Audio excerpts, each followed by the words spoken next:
Profeti vazhdon të zbuloj mëkatet e Izraelit, të cilat në tekstin e mëparshme u përshkruan me figurën e rrushit të egër dhe shpall gjykimin e Perëndisë.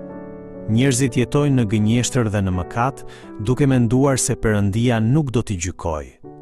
Si pasojë, arrin deri aty sa ta quajnë të keqen të mirë dhe të mirën të keqe, duke përmbysur çdo standard moral. Profeti paralajmëron gjithashtu ata që e konsiderojnë veten të urtë dhe të mençur. Ky është një qëndrim që karakterizon edhe njerëzit e sotëm, të cilët kanë qasje të lehtë në një sasi të madhe informacioni. Por sa më shumë njohuri fiton njeriu, aq më lehtë bëhet krenar.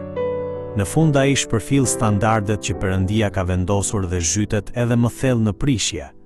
Një shoqëri e korruptuar shoqërohet gjithmonë me dehjen, shturjen dhe rishfetin.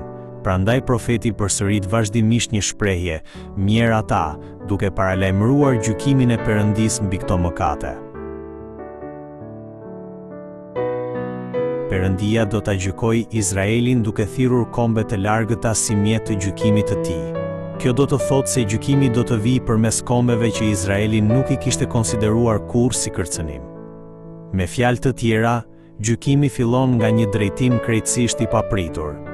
Njeriu krenar mendon se mund t'i kontrollojë të gjitha rrethanat me forcën e vet, por përballet me vështirësi që lindin nga vende të papritura dhe nuk është në gjendje t'i ndalojë. Prandaj ky tekst na mëson se njeriu krenar është në të vërtetë njeriu më i marr. Ai na mëson gjithashtu se është e domosdoshme të besojmë se gjykimi i Perëndisë është një realitet. Kur njeriu jeton me këtë bindje, ai shqyrton veten, largohet nga mëkati dhe jeton me maturi e vigjilencë shpirtërore.